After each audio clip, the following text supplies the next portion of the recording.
Hi, my name is Roy Wall from Wall-to-Wall Software, and today I'd like to go over how to use the TwwListBox. This is just one of many components that's part of FirePower, which is our suite of professional controls for Rad Studio FireMonkey. So let's begin. So what is FirePower's TwwListBox capable of? Well, one thing, it's powerful and flexible. It'll let you add multi-select checkboxes, detailed text, images, and columns.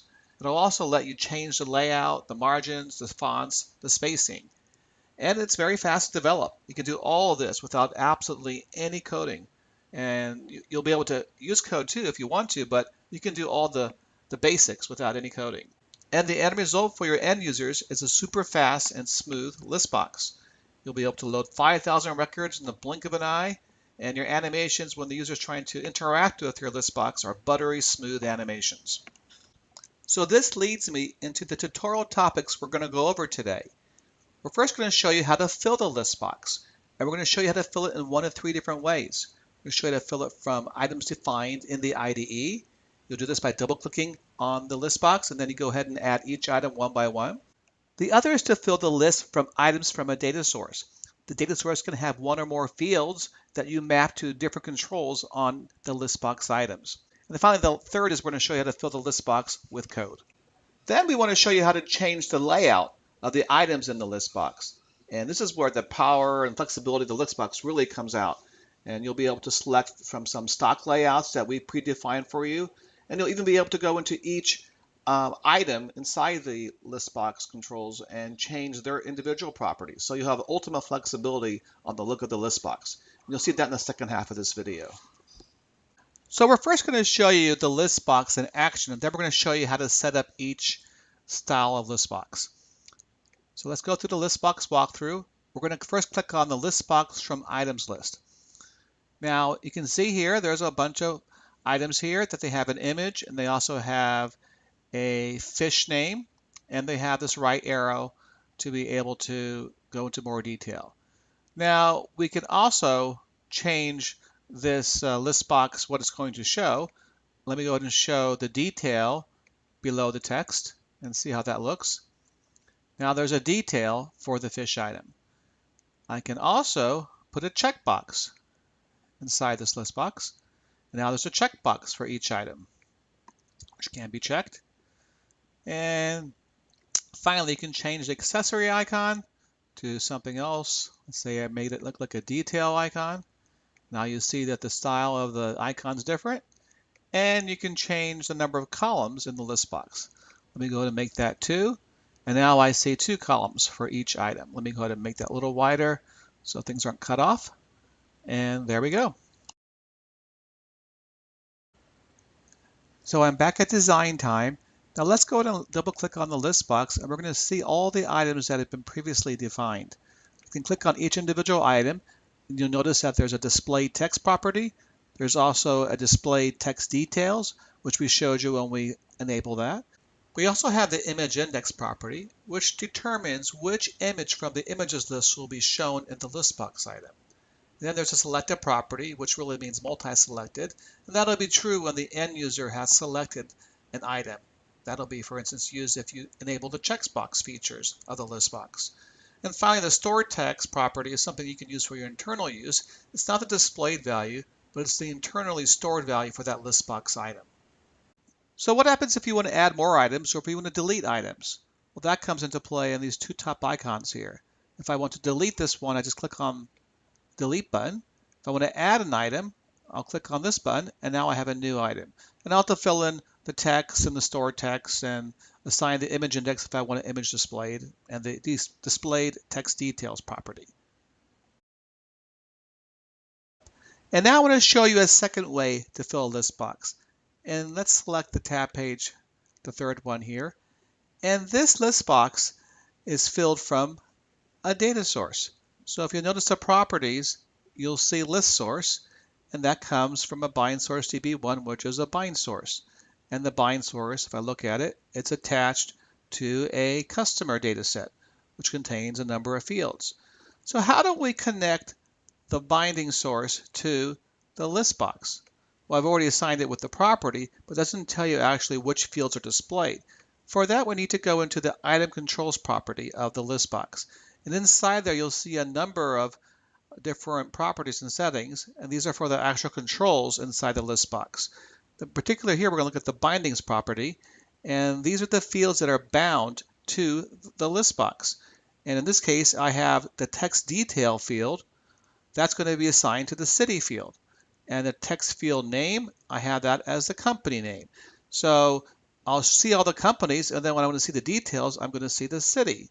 And when there's an image displayed for the ListBox item, that's going to be determined by the image index field name. In this case, it comes from a field called image index. That's actually a calculated field, which we'll look at in a second to show you how to compute that at runtime. And finally, this checkbox field is going to be attached to a field called selected, which is just a multi-select checkbox of the dataset. We're going to look at one last thing with the binding source example, and that's going to be with the image index field name, which is computed at runtime. So let's go and look at the FD customers dataset, which it's bound to, and then we're going to look at the onCalcFields event. In there, there's going to be a determination of what the image index is. So notice the code. It's going to look at the buyer field, and if the buyer has a value of yes, it's going to set the image index to a value of 5. And if it's not, it's going to use an image index of a value -1, which means no image. So when I run the app, you're going to see that image show up when the buyer field is yes. So there we go, running it. Go back to the ListBox demo, ListBox from source. And now you can't see the actual buyer field, but whenever the buyer field is yes, you'll see this icon show up. The last method we're going to look at for filling a ListBox is from code. So in this example here, this is the next tab page. Let's go into the code and see how we fill it. And we're actually using the forms on show event. So let me go back to the form where we see the actual code that fills the ListBox. And inside here, you can see it has a loop, goes from 1 to 5,000 or 0 to 5,000, and it will add ListBox items. It first creates it, and then it sets the index property to whatever's in the loop, and assigns the text to be sample text plus some number, which is going in sequence. The store text is going to be the same value. The text detail, we just added some other text, says sample details, then another number. And I made a random image index from imod 10. So you're going to see 10 different images throughout the sources. So let's see how that looks like. We're going to run this program, and you're going to see, we won't see all 5,000 at once, but there's going to be 5,000 records inside this ListBox. So if I can scroll to the bottom, you'll see up to 5,000. I want to mention one more thing about the performance of the TwwListBox. You notice that we loaded 5,000 records almost instantaneously. This is in contrast to the TListBox, which is much slower since it's creating a control for every single ListBox item. So if you have 5,000 records, it's going to have a scroll box of 5,000 items, and this will be extremely slow, especially on mobile devices. So our ListBox is optimized for large sizes as well, and you'll really appreciate that when you have items that go beyond, say, 50 or 100 records. Now we want to go over how easy it is to change the layout of the ListBox items without any code. So I selected the ListBox right here. I'm going to go ahead and right-click on the ListBox. And notice that there's a selection here called Select Item Layout.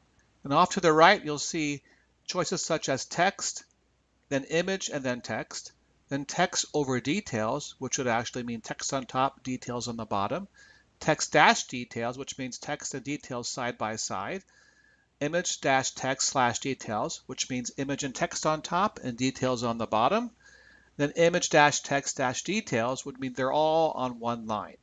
And underneath here, you can show a checkbox, toggle it on or off, show detail text, toggle it on or off, the left image, you can toggle that as well, and the right icon, which you can see in this case is already turned on. Let me switch it to the second tab page. That's a little more interesting when you see the images.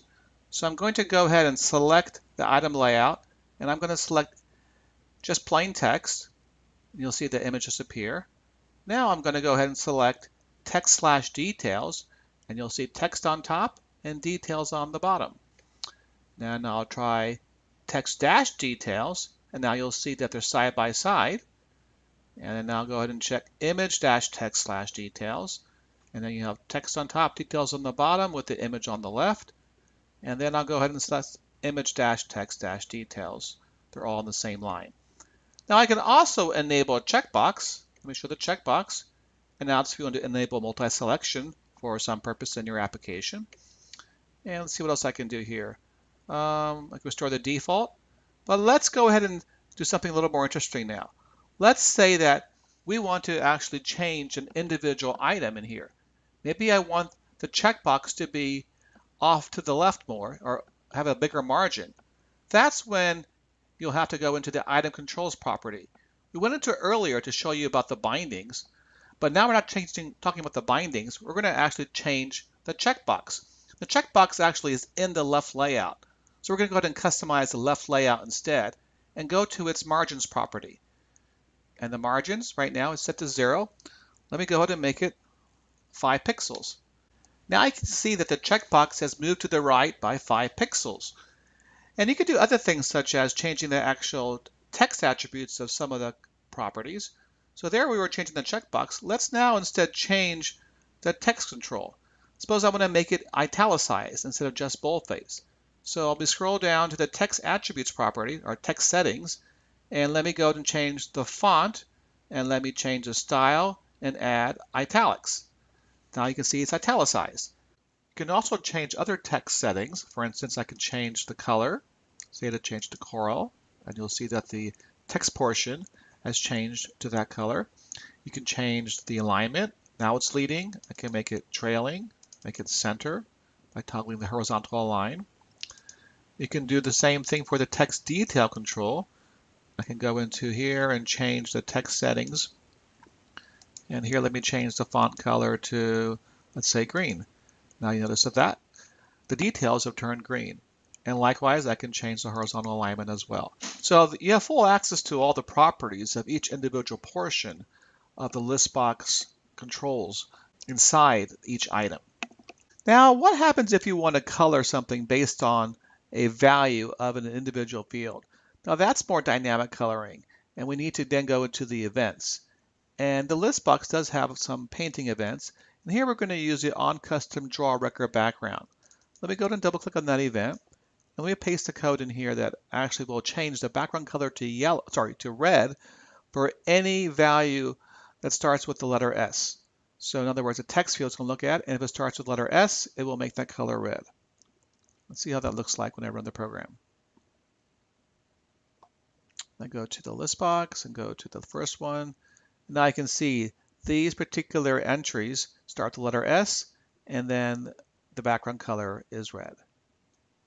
So I hope you're able to grasp the power and flexibility of the wall-to-wall FirePower ListBox. And not all of you have FirePower currently, but I'd like to offer you a free gift for a limited time. Right now, when you download our FirePower 10 trial, you'll receive a free license for the ListBox in all your applications. When the trial expires, the ListBox will still work in your applications and still in the IDE. And you can visit wall-to-wall.com/firepower, and it'll have your links right there to download the trial. Also, for a limited time, you can save 20% on FirePower with the coupon code FPListBox. Just use that when you order FirePower, and your total order will go down by 20%. So this concludes our tutorial on using the FirePower ListBox. We hope you'll use these tips to get maximal use of FirePower and the ListBox control. Make sure you have the latest FirePower 10 build in order to have this tutorial match our guide. You can also visit our blog at wall-to-wall.com/blog for other useful tips on using Rad Studio, as well as tips on using FirePower controls. All right, thanks everyone.